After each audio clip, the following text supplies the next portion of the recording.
Hello everyone, मैं हूँ दीपश्री गुप्ता और इस वीडियो में हम बात करेंगे कि बैंक एग्ज़ाम के लिए कौन से मॉक टेस्ट हमें परचेज़ करने चाहिए।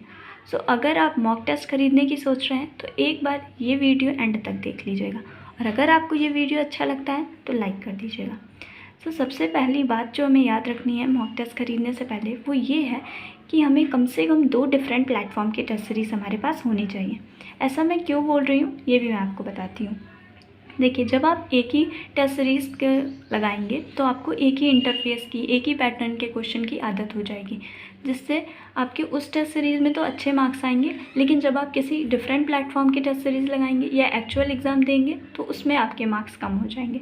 तो किसी भी टेस्ट सीरीज़ की आपको आदत ना हो, इसलिए आप अभी से आदत डाल लीजिए कि आपको डिफरेंट प्लेटफॉर्म की टेस्ट सीरीज़ लगानी है।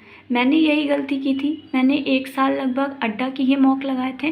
तो जब मैं किसी और प्लेटफॉर्म को के मॉक लगाती थी तो उसमें मेरे कम मार्क्स आते थे। तो ऐसा आपको नहीं होना चाहिए, दूसरों की गलती से ज़रूर सीख लेनी चाहिए। तो मैं आपको यही सजेस्ट करूँगी, कम से कम 2 टेस्ट सीरीज़ आपके पास ज़रूर होनी चाहिए। अब कौन सी टेस्ट सीरीज़ आपको ख़रीदनी है ये मैं आपको बता देती हूँ। प्रीलिम्स के लिए मैंने यहाँ पे अड्डा 24/7 सजेस्ट किया है और मेंस के लिए मैंने ऑलिव बोर्ड सजेस्ट किया है।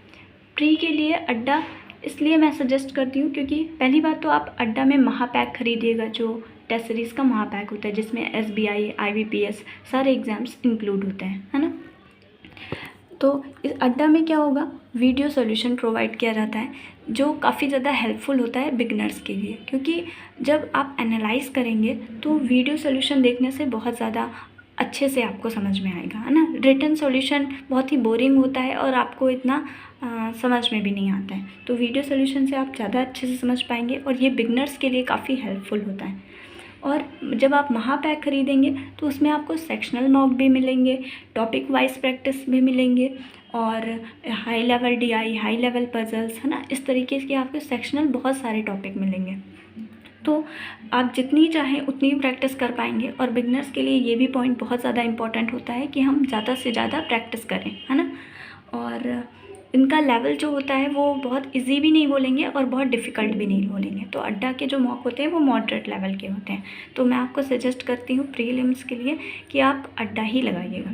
बाकी प्रीलिम्स के लिए तो आप भले ही ग्रेड अप या टेक्स्ट बुक लगा सकते हैं, अगर आपने परचेज़ कर लिया है तो ठीक है, कोई बात नहीं। लेकिन मेंस के लिए तो आप ऑलिव बोर्ड ही लगाइएगा, क्योंकि इसका जो डिफ़िकल्टी लेवल होता है वो एकदम एग्ज़ाम लेवल से मैच करता है, ठीक है। आप थोड़ा सा प्लस ही बताएंगे इसको डिफ़िकल्टी लेवल में, लेकिन कम नहीं होता है। इसलिए मैं आपको मेंस के लिए ऑलिव बोर्ड ही सजेस्ट करती हूँ और इसके लिए मेंस के लिए तो कोई और ऑप्शन है ही नहीं।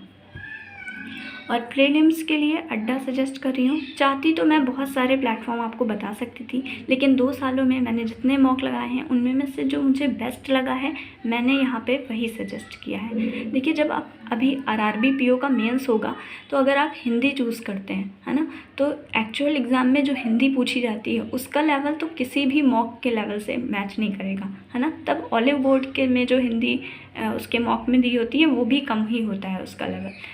तो जब एग्ज़ाम अपना डिफ़िकल्टी लेवल दिखाता है ना, एक्चुअल एग्ज़ाम में जो डिफ़िकल्ट अगर कोई सेक्शन आ गया तो उसका लेवल मैच कर पाना बहुत मुश्किल होता है।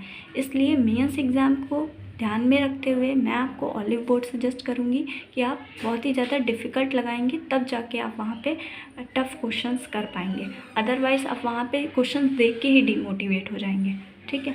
तो मैंने वही सजेस्ट किया जो मैंने यूज़ किया था। बाकी अगर आपको कोई डाउट हो तो आप कमेंट कर दीजिएगा। Thank you.